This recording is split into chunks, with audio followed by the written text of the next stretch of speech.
Aujourd'hui, le filmographe est consacré à la carrière de Marlène Dietrich sur Séance Radio par BNP Paribas. Bonjour à tous.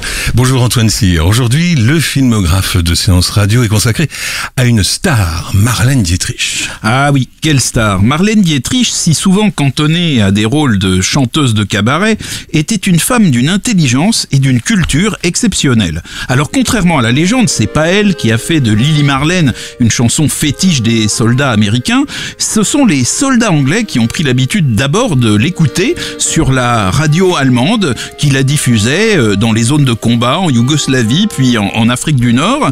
Ensuite, il y a eu une adjonction de paroles anglaises et ce sont deux populaires chanteuses britanniques, Anne Shelton et Vera Lynn, qui ont commencé à la populariser dans le monde anglo-saxon. Et là, notre Marlène Dietrich, évidemment, a eu le génie de s'en emparer dès qu'elle en a eu connaissance à son arrivée avec les troupes américaines au Maroc en mars 1944. C'était une évidence pour cette blonde aux longues jambes et à la culture immense qui avait déjà inventé tant de choses, à commencer par son prénom, fabriqué alors qu'elle avait 13 ans par la contraction de ses deux patronymes de naissance, Marie et Madeleine. Ce qui permit à notre ami Jean Cocteau de dire un jour son nom commence comme une caresse et finit comme un coup de trick. C'est Marlène aussi qui a inventé sa tenue, devenue par la suite symbolique du Berlin interlope des années 20, associant un chapeau d'homme et des bas sombres immortalisés dans l'Ange bleu. Même si les rôles de chanteuse de cabaret dominent sa filmographie, Marlène Dietrich fut aussi princesse, impératrice, espionne, bohémienne et joua des femmes aux tempéraments les plus divers, de la garce manipulatrice de La Femme et le Pantin à la mère héroïque de la Vénus blonde, en passant par la femme simple en quête de bonheur de Pittsburgh ou l'épouse tourmentée de Ange. Naturellement, la voir chanter en anglais, en français ou en allemand ajoute toujours au charme de ses films. Cette femme à la vie sentimentale en perpétuelle révolution avait en elle quelque chose de brisé qui la rendait profondément touchante et aussi sans doute absolument crédible dans tous ces films où elle chavire le cœur des hommes sans pour autant trouver la clé du bonheur. Wenn sich die später Nebel drehen, wer wird bei der Laterne stehen? Mit dir, Lili Marley, mit dir, Lili Marley.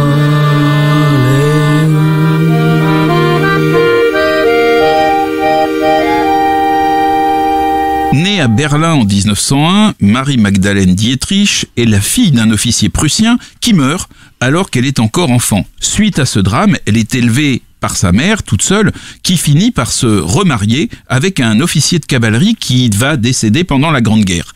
Très tôt, la petite Marie-Magdalène développe ses talents en chant, mais aussi au piano et au violon. Et d'ailleurs, elle va renoncer au violon en raison d'un problème au poignet, non sans avoir été déflorée par son professeur de violon. Elle s'inscrit ensuite dans la prestigieuse école dramatique du célèbre metteur en scène autrichien Max Reinhardt et en 1921, elle débute sa carrière sur scène, au théâtre et dans des revues.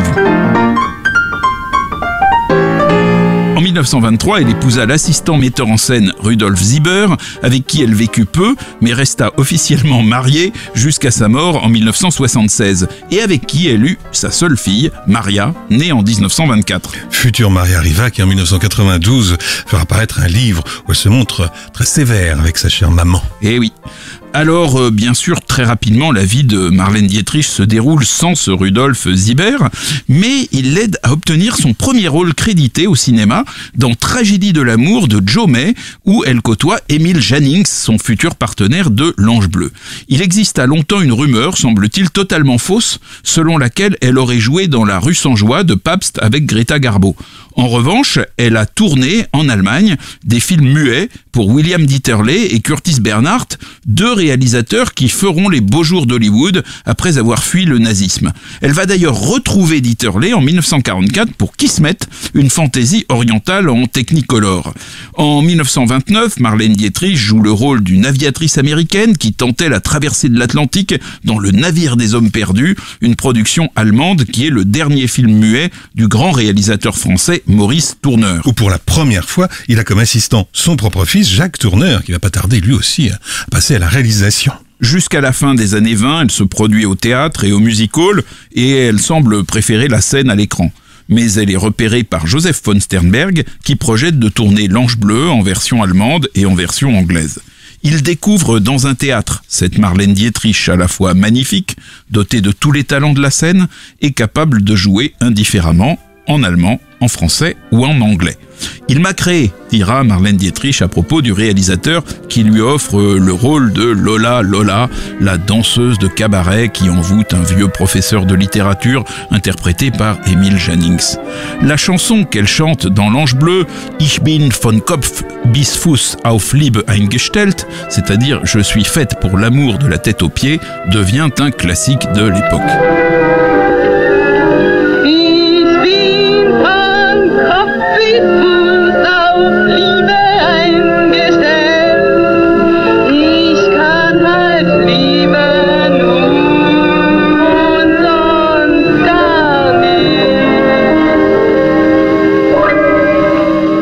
Marlène Dietrich, alias Lola Lola, la fameuse chanson de L'Ange bleu, le film de Joseph von Sternberg. Alors Joseph von Sternberg et Marlène Dietrich, désormais unis à la ville comme dans les studios, tourneront ensemble à 7 reprises. Dès leur second film, ils sont à Hollywood. Sternberg, qui a déjà travaillé aux États-Unis, a immédiatement compris le parti qu'il pourrait tirer outre-Atlantique de sa vedette et de l'image fascinante qu'il a aidé à se construire. Il convainc la Paramount, qu'il estime capable de concurrencer Greta Garbo, alors attachée au studio concurrent MGM. Dès le soir de la première berlinoise de L'Ange bleu, Marlène Dietrich a pris le train pour Wesermünde, d'où partent les paquebots pour l'Amérique. La carrière allemande de Marlène Dietrich aura donc été finalement très brève.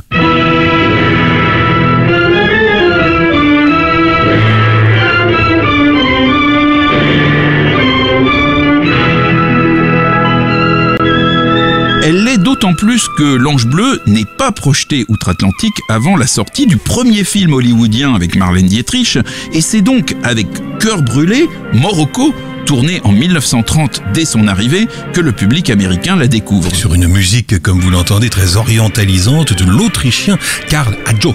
Le film est écrit, comme par la suite Shanghai Express, par Jules Furtman, futur scénariste du Grand Sommeil et de Rio Bravo, d'après un roman signé d'un certain Benno Vigny, devenu en 1920 le beau-père de Charles Trenet. Bon, pour ceux qui ne connaissent pas Charles Trenet, c'est beau-père au sens nouveau mari de sa chère maman. Voilà, sa chère maman qui était, comme chacun sait, narbonnaise. La première scène où apparaît Marlène est un vrai choc. La tenue de L'Ange bleu s'est enrichie d'un smoking d'homme, tandis qu'elle chante en français sous le regard conquis de Gary Cooper et embrasse avec tendresse une spectatrice. L'intrigue de Cœur brûlé, rendue par la caméra de Sternberg aussi érotique qu'exotique, se poursuivra dans la chaleur des sables du désert. La provocation est immense et le succès colossal. La légende est en marche. Le rôle lui vaut même une nomination aux Oscars, la seule de sa carrière. On fait serment dans ta folie de s'aimer longtemps.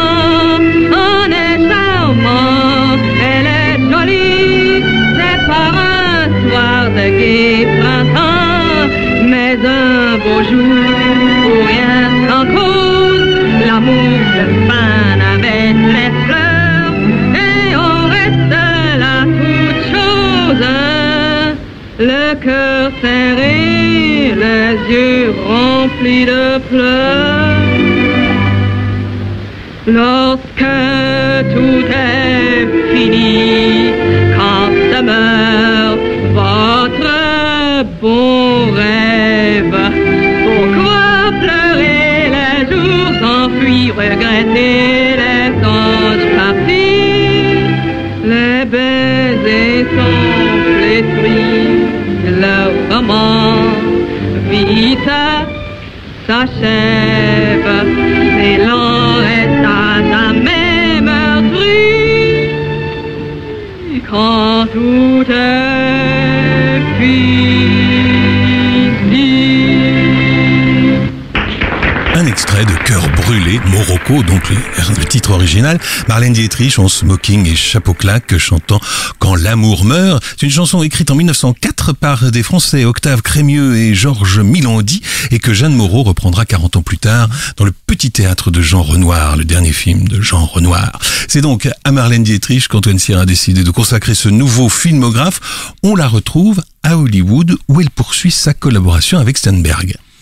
C'est d'abord Agent X-27 où elle incarne une attirante, veuve de guerre autrichienne qui se retrouve attachée au service secret de son pays. Elle use de ses charmes pour dénoncer les espions russes et code les plans de ses ennemis sur des partitions musicales. Elle est arrêtée par un bel espion russe, mais elle le séduit et parvient à lui échapper. Alors, le problème, c'est qu'elle est tombée amoureuse de lui, et lorsque quelque temps après, celui-ci est prisonnier des Autrichiens, elle le laisse fuir, signant son propre arrêt de mort. La scène de son exécution, où elle refait son rouge à lèvres et ajuste ses bas juste avant l'instant fatal, est particulièrement célèbre. Et c'est Gary Cooper, comme dans Morocco, qui devait jouer le rôle du bel espion russe, mais sa première expérience avec Sternberg, justement, lui ayant suffi, il laissa la place à Victor McLaglen. Shanghai Express, en 1932, est l'un des deux films de Joseph von Sternberg jouant avec le charme trouble de la Chine. Mais c'est le seul des deux avec Marlène Dietrich. Oui, vous voulez parler de The Shanghai Gesture avec Gene Tierney. Et oui, ça, ce sera le deuxième.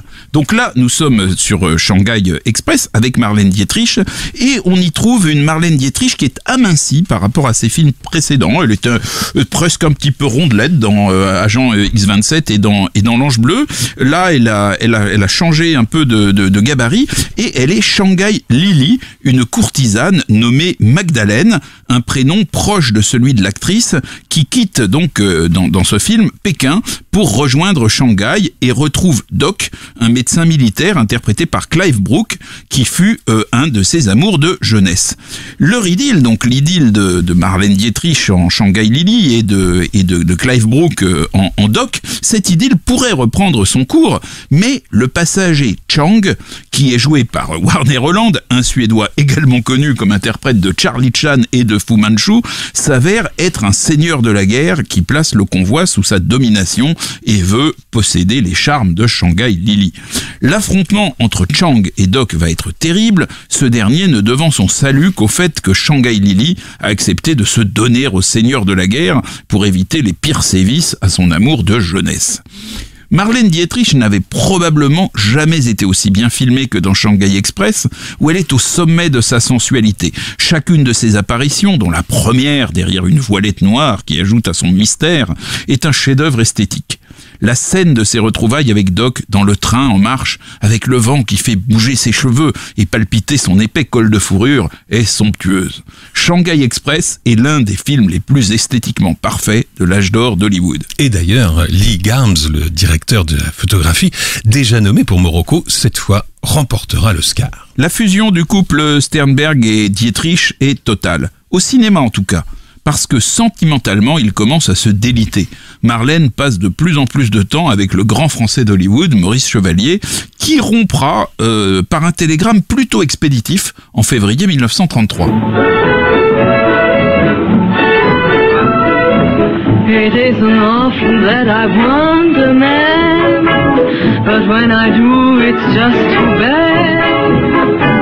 I know you're acting hard to get, and yet I've got the feeling you can be had. You Little So and So, c'est Marlène Dietrich qui chante encore et toujours dans Blonde Vénus cette fois.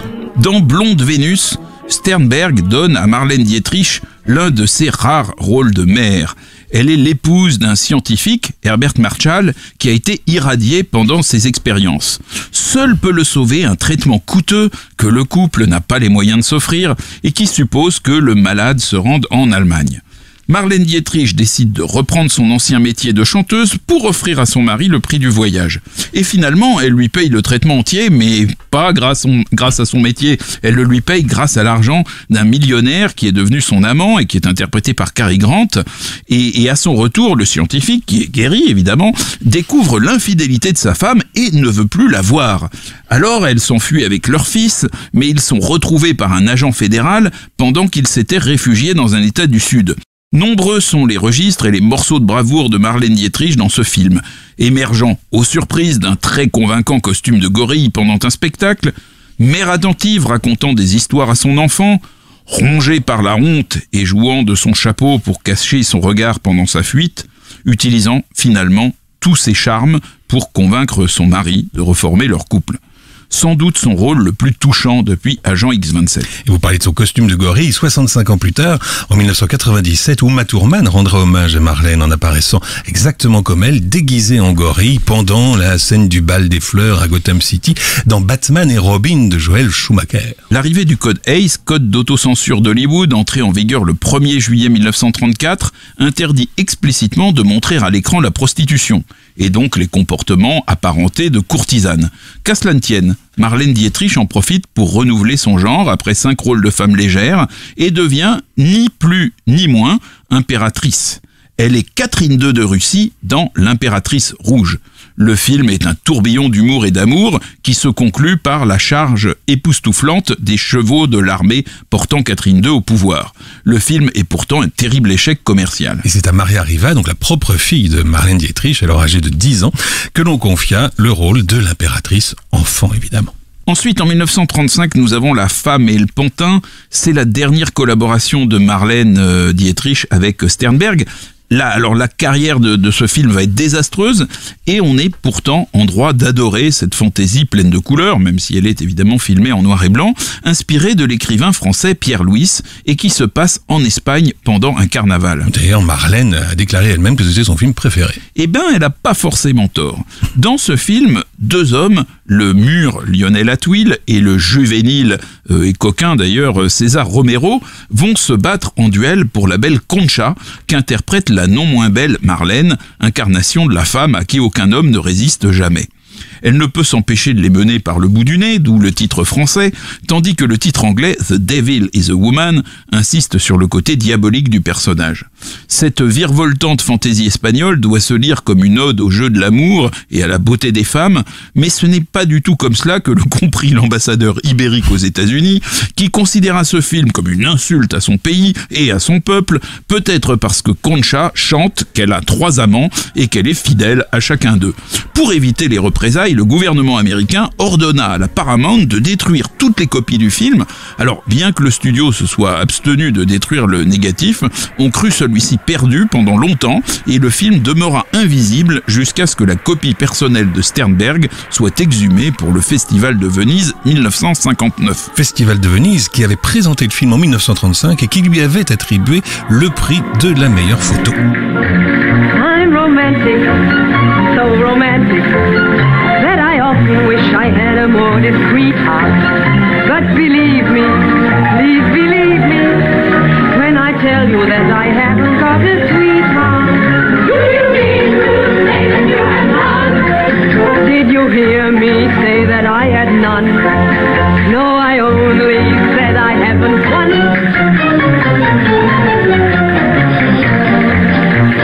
3 sweethearts have I.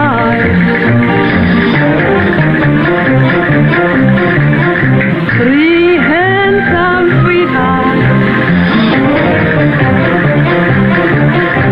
And one is the son of a. One is the son of a. The gardener. He gives me daisies and roses and orchids, regardless of the price, and other things that are so nice. 3 handsome sweethearts, and one is the son of a. One is the son of a. One is the son of a.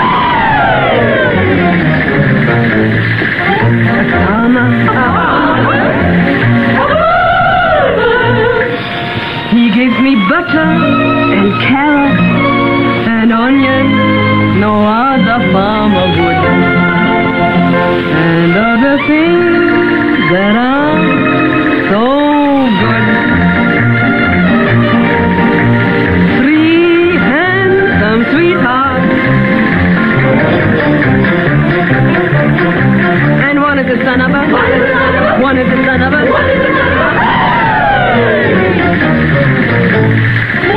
baker. He gives me biscuits and cookies and pastries a queen could even eat, and other things that are so sweet. To all three I'm true,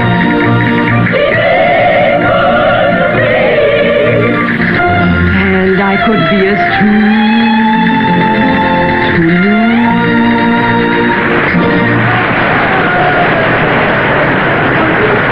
Three Sweethearts, Hawaii, Marlène Dietrich dans La femme et le pantin de Joseph von Sternberg en 1935. Vous écoutez le Filmographe sur Séance Radio, bien sûr. Nous sommes donc avec Marlène et on retrouve tout de suite Antoine Cyr.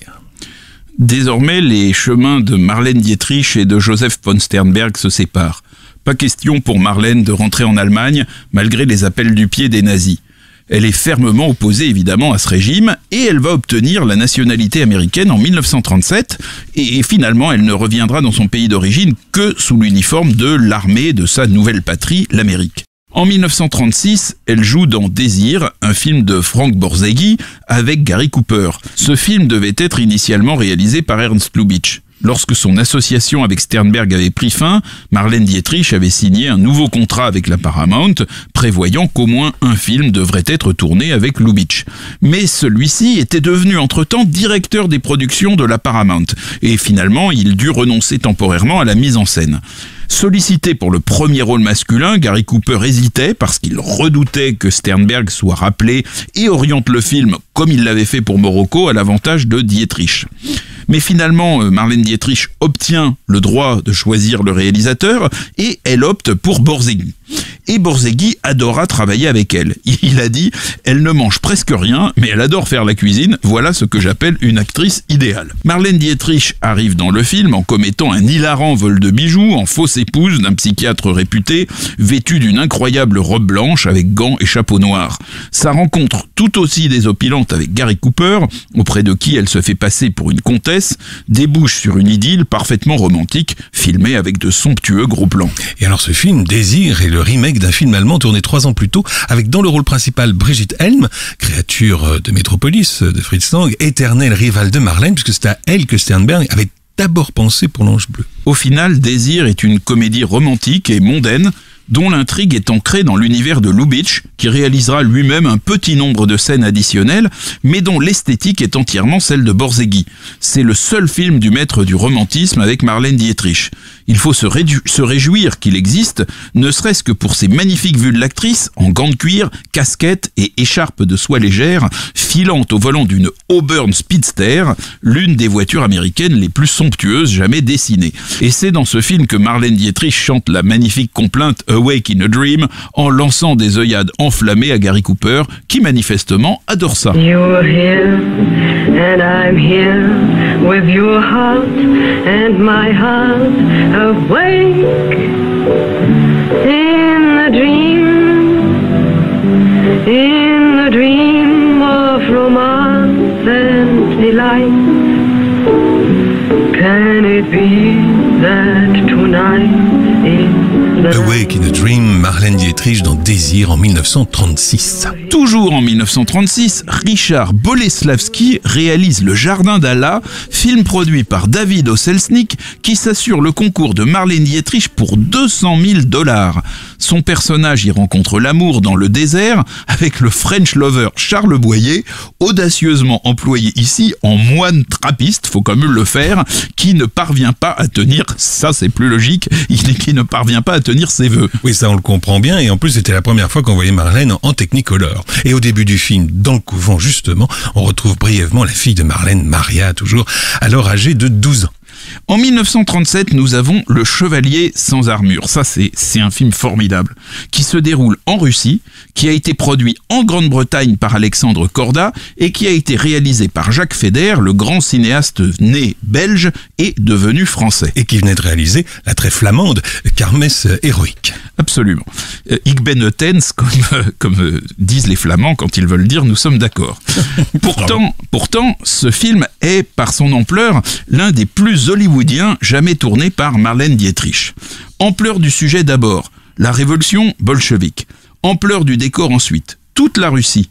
Une Russie de studio, bien sûr, que Marlène Dietrich, comtesse promise au pire par le nouveau régime, et Robert Donat, dans le rôle d'un espion britannique jadis infiltré chez les communistes, traversent dans une fuite désespérée pendant laquelle va naître entre eux un immense amour. Ampleur du salaire aussi, car Marlène Dietrich est payée pour jouer dans Le Chevalier sans armure la somme jamais vue de 450 000 $. Ampleur du rôle, enfin, car elle commence le film en princesse choyée et le termine en fuyarde exsangue luttant pour sa survie. Au lendemain de la chute du tsar, elle se réveille, on la voit dans sa propriété, elle se réveille, elle sonne ses domestiques et n'obtient pas de réponse. Elle se lève, elle traverse le château désert et elle court dans le parc où une lavandière la reconnaît et appelle un groupe de soldats et de gens du peuple en colère. À la seconde où débute son terrible face-à-face avec ces gens, le visage de Marlène Dietrich sort de l'innocence et devient celui d'une réprouvée qui comprend qu'elle peut perdre la vie à chaque instant.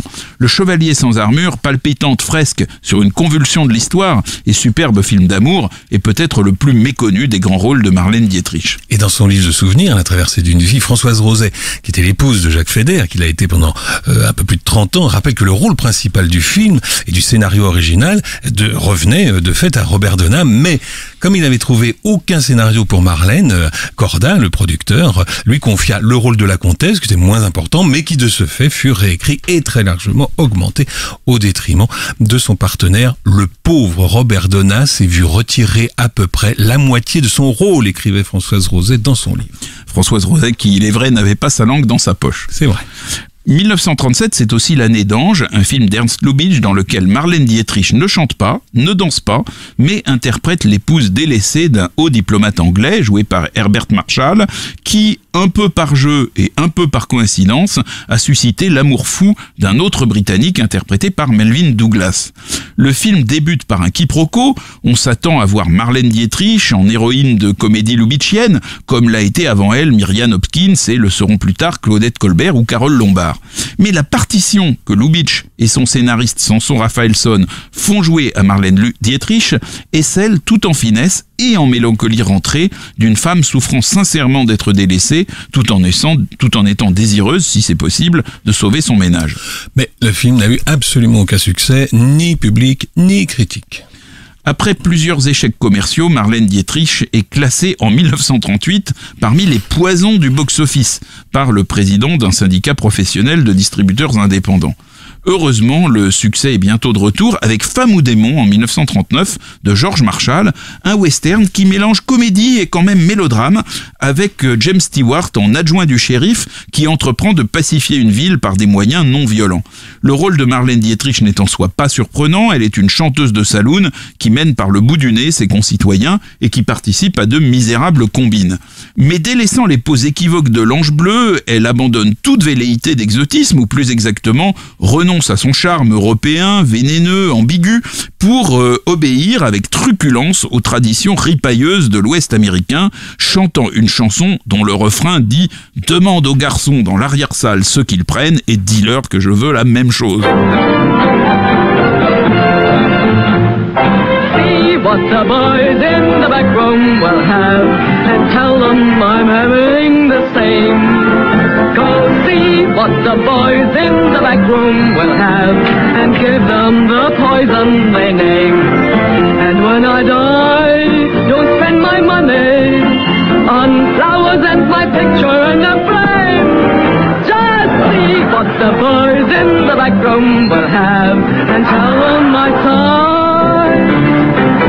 And tell them I cried, and tell them I died of the same.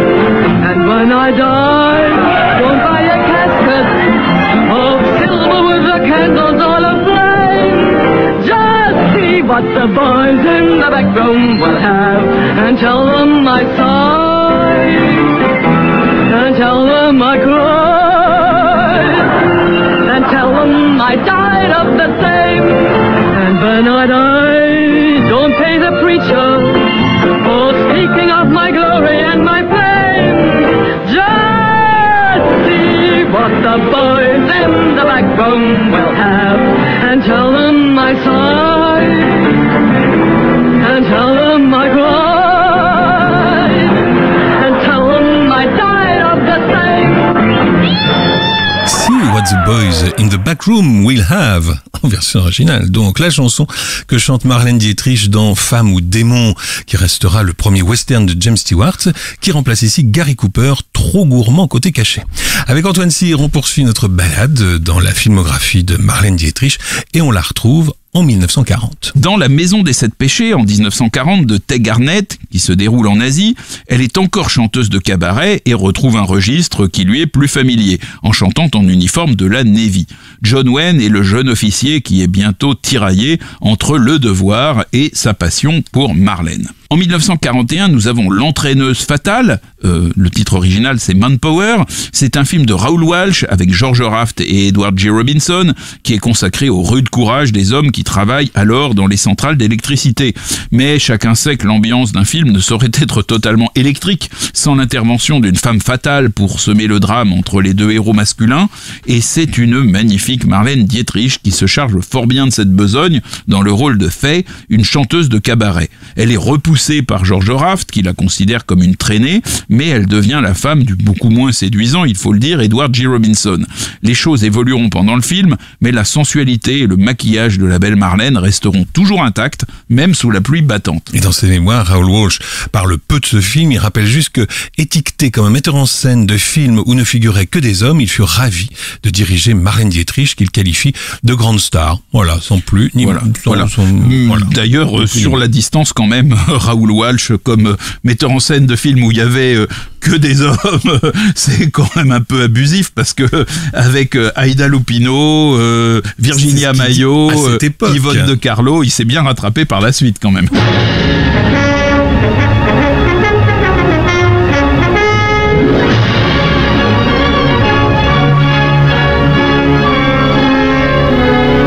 En 1940 toujours, Marlène retrouve un rôle de fausse comtesse dans La Belle ensorceleuse de René Clair, avec qui elle n'apprécie pas tellement la collaboration. Ce sera le premier film américain de René Clair. Il y aura ensuite Ma femme est une sorcière et C'est arrivé demain en 47. Il reprendra sa carrière française avec Le silence est d'or. En 1942, là, nous avons Pittsburgh de Lewis Zeiler, également connu en France sous le titre complètement idiot de La petite fièvre de l'or noir. C'est un film de propagande qui glorifie le rôle de l'acier et des maîtres de forge au service de l'effort de guerre américain. Mais c'est aussi l'histoire de deux businessmen partis de rien. Les Américains aiment bien ces histoires-là. Et là, en l'occurrence, ce sont les très emblématiques John Wayne et Randolph Scott. Et évidemment, ils aiment la même femme. Et évidemment, cette femme, c'est Marlène Dietrich. Même si elle porte des toilettes sophistiquées, elle ne joue pas ici une femme fatale, mais une personne énergique et honnête à la recherche d'un bonheur stable. Le personnage fantasque et égocentrique du film, là, c'est John Wayne. Marlène Dietrich va vigoureusement s'engager pour sa patrie d'adoption, et ce film vient à point nommé pour lui façonner l'image d'une femme qui fait passer les nécessités du temps de guerre avant l'ego ou le jeu de l'amour. C'est elle qui, à la fin du film, tient le discours un peu solennel qui conduit John Wayne et Randolph Scott, devenus ennemis, à se réconcilier et à unir leurs efforts pour servir leur pays. Et Pittsburgh, où La fièvre de l'or noir, donc, fut présentée en France en mai 51, c'est-à-dire presque 10 ans après sa sortie américaine. Marlène Dietrich participe à l'effort de guerre en se produisant en Europe, où elle chante sur différents théâtres d'opération. Le général Patton disait d'elle qu'elle valait une division. Lors de ses années sur les routes européennes, elle recroise l'acteur et désormais héros militaire Jean Gabin, qu'elle avait hébergé aux États-Unis lorsqu'il tentait de percer à Hollywood. Les deux comédiens entretiennent une liaison pendant 6 ans et tournent ensemble en 1946 dans le pas extraordinaire Martin Roumaniac de Georges Lacombe. Lorsque Gabin quitte Marlène Dietrich, il lui offre un utrio et c'est le seul cadeau d'adieu qu'il ait jamais fait à une femme. Qu'est-ce que tu regardes? Regarde. Paris. Ah, ça y a de la pierre alors. Et vois-tu là-bas? C'est Montparnasse.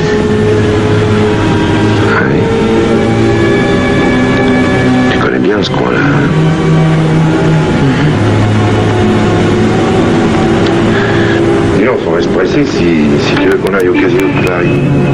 Marlène et Gabin sur leur balcon regardant Paris à leurs pieds, un extrait de Martin Roumaniac dans lequel il y avait aussi Daniel Gélin, jeune soupirant de 25 ans, gentiment conduit par Marlène. Le film ne sera distribué aux États-Unis qu'en 1948.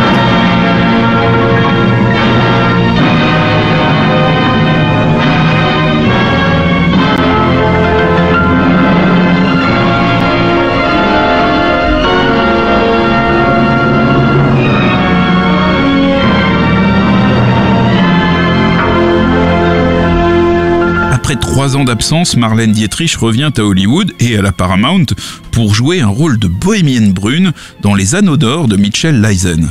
Musique de Victor Young. Alors le film démarre d'une façon à la fois mystérieuse et osée pour l'époque. On voit un général anglais joué par Remy Land recevoir une paire de boucles d'oreilles. Or, ces oreilles se trouvent être percées. Cela date de l'avant-guerre où, arrêté par les nazis pendant une mission d'espionnage, il fut secouru par une gitane qui le fit passer pour son amant bohémien, transformant sa vie et son caractère. Marlène Dietrich est transfigurée par la chevelure brune et le maquillage mat qui lui permet de réinventer son romantisme. Mais elle est toujours aussi belle. Elle arriva de Paris avec des costumes de bohémienne qui ne raccordaient pas avec des plans larges déjà tournés avec sa doublure et exigea d'effectuer elle-même son maquillage. Son entente fut quand même bonne avec Mitchell Leisen, mais moins avec Remy Land qui venait d'obtenir un Oscar pour Le Poison et redoutait de se faire voler la vedette. Le film ne plut pas au public, mais fut un succès commercial qui remit Marlène Dietrich en selle à Hollywood et rapporta 7 fois ce qu'il avait coûté. Le premier scénario écrit par Abraham Polonsky, bientôt blacklisté par la Commission sur les activités anti-américaines, avait été refusé par la Paramount, qui le trouvait déjà, le scénario, trop engagé politiquement déjà. Et il fut donc réécrit par des habitués de la comédie, Frank Butler et Ellen Dutch. Dans La Scandaleuse de Berlin, Foreign Affair de Billy Wilder, Marlène Dietrich, qui s'était si fortement engagée dans la cause alliée pendant la guerre, incarne une chanteuse de cabaret qui s'est compromise avec les nazis et qui bénéficie de la protection d'un officier américain joué par John Lund dans Berlin détruit, occupé et livré à tous les trafics après la fin du conflit. Alors les choses vont se compliquer pour elle avec l'arrivée à Berlin d'une commission d'enquête qui est emmenée par une députée de l'Iowa que joue Jean Arthur et qui est décidée à pourfendre à la fois les trafics et les fraternisations immorales entre les troupes d'occupation américaines et les Allemands. L'affrontement improbable entre cette chanteuse, Marlène Dietrich, incarnation romantique du vice, et cette parlementaire, Jean Arthur, symbole inflexible de l'ordre républicain, est d'autant plus touchant que les deux femmes ont quasiment le même âge, 48 ans pour Jean Arthur et 47 ans pour Marlène Dietrich, et le portent toutes les deux d'une manière très avantageuse. Mais la séduction, bien entendu, est du côté de Marlène Dietrich, qui conquiert les cœurs des plus hauts gradés et continue de susciter l'amour passionné d'un ancien chef de la Gestapo, tandis que Jean Arthur est prise pour une sympathique Gretchen par des soldats en goguette. Et comparant ces deux interprètes, Billy Wilder déclara « J'en avais une qui était effrayée à l'idée de se voir dans un miroir et l'autre qui n'arrêtait pas de se regarder dedans. » Comme souvent chez Wilder, ce film qu'il a écrit avec son co-scénariste habituel des années 30 et 40, Charles Brackett, associe une cocasserie jouissive et une profondeur un peu désespérée. La première séquence de Marlène Dietrich, où elle apparaît une brosse à dents à la main, la bouche pleine de dentifrice, dynamite le mythe de la femme fatale tout en soulignant le charisme de l'actrice, évident même dans cette situation quand même pas très avantageuse.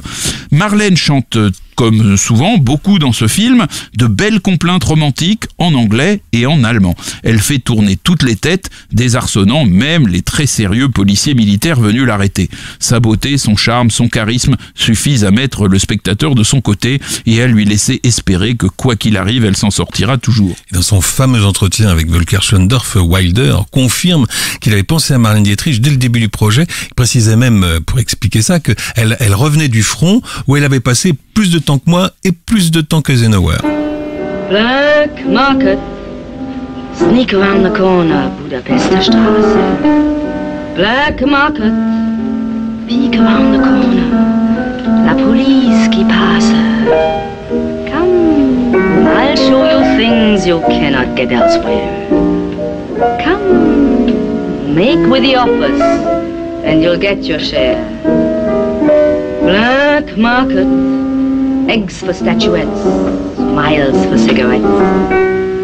Black Market, extrait de La Scandaleuse de Berlin chantée par Marlène Dietrich, à propos de laquelle Billy Wilder déclarait à Volker Schlöndorff toujours « Je l'apprécie énormément et elle me manquera.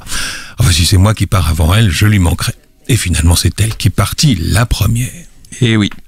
Alors en 1952, Marlène Dietrich est la vedette du 3e western de Fritz Lang. C'est la seule rencontre cinématographique entre ces deux géants germano-hollywoodiens. Baptisé Rancho Notorious, sans accent cette fois-ci, il parvint en France sous le titre de L'Ange des Maudits. On peut imaginer qu'en donnant ce titre, le distributeur français avait voulu exploiter la veine de L'Ange Bleu, le plus célèbre film avec Marlène Dietrich. Il s'agit en tout cas du western le plus made in Germany de l'histoire d'Hollywood. L'Ange des Maudits, c'est l'histoire d'un honnête homme, Arthur Kennedy, dont la fiancée a été tuée et violée par un malfrat minable. Il pourchasse l'assassin jusque dans le ranch de Chuckaluk, tenu par Altair Keane, une légendaire entraîneuse de l'Ouest, interprétée donc par Marlène Dietrich, dont l'amant est un bandit redoutable joué par Mel Ferrer. L'histoire ne finira pas bien, surtout pour Marlène Dietrich, alors même qu'Arthur Kennedy, chemin faisant, est tombé amoureux d'elle. Mais l'idée que tout crime engendre une inexorable spirale du malheur est chère à Fritz Lang. Marlène Dietrich déclara une dizaine d'années après le film « Je n'ai pas trop aimé travailler avec Lang, tout est construit dans sa tête avant même que les acteurs n'interviennent et il ne fait aucune concession. Je crois qu'un acteur ne peut donner sa mesure que s'il est libre. » On comprend pourquoi L'Ange des Maudits restera leur unique collaboration.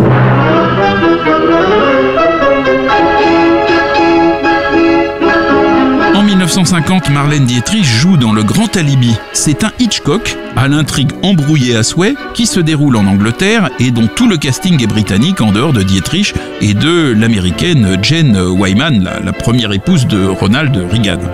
Celle-ci fit un complexe pendant tout le tournage.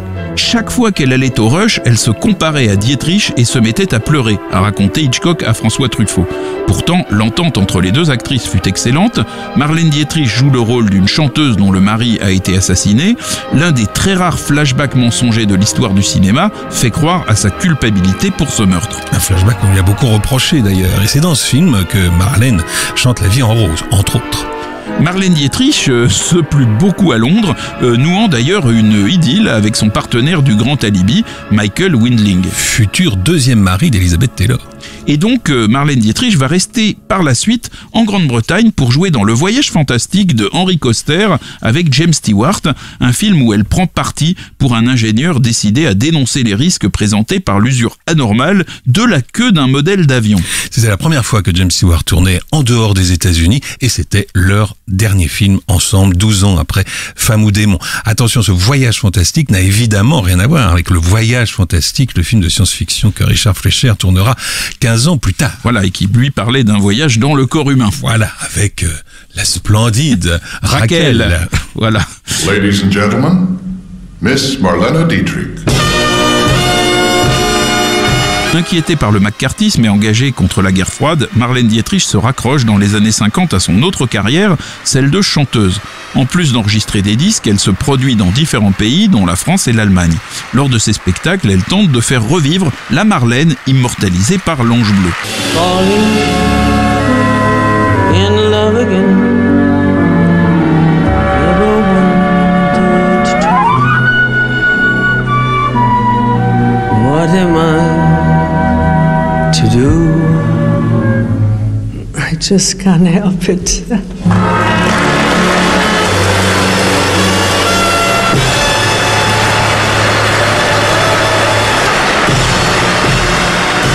Entre le milieu des années 50 et le milieu des années 60, elle n'est à l'affiche que d'une demi-douzaine de longs métrages. Ses trois derniers films importants sont Témoin à charge, en 1957, un très très bon thriller judiciaire de Billy Wilder, où elle est le témoin crucial de l'affaire. Il y a un suspense haletant jusqu'au dernier moment, aux côtés de Charles Laughton en avocat génial. Alors nous avons ensuite la Soif du mal en 1958, le très célèbre film d'Orson Welles, et puis nous avons Jugement à Nuremberg en 1961 de Stanley Kramer, un monument très très didactique et évidemment très intéressant sur ce sujet. Elle apparaît encore dans Just Gigolo en 1978, un film de David Hemmings avec David Bowie et la somptueuse Zidne Rome qui se déroule dans le Berlin de sa jeunesse. La boucle est bouclée. Installée en France, cloîtrée dans son appartement du 8e arrondissement de Paris, Marlène Dietrich décède le 6 mai 1992, à la veille de l'ouverture du Festival de Cannes qui lui était dédié. Elle emporte avec elle l'image de cette chanteuse de cabaret aux longues jambes, qui lui collait sans doute trop à la peau, mais qui a fait d'elle un mythe immortel de l'histoire du cinéma. Merci Antoine. Le filmographe vous a été présenté par Antoine Cyr et Laurent Bourdon sur Séance Radio.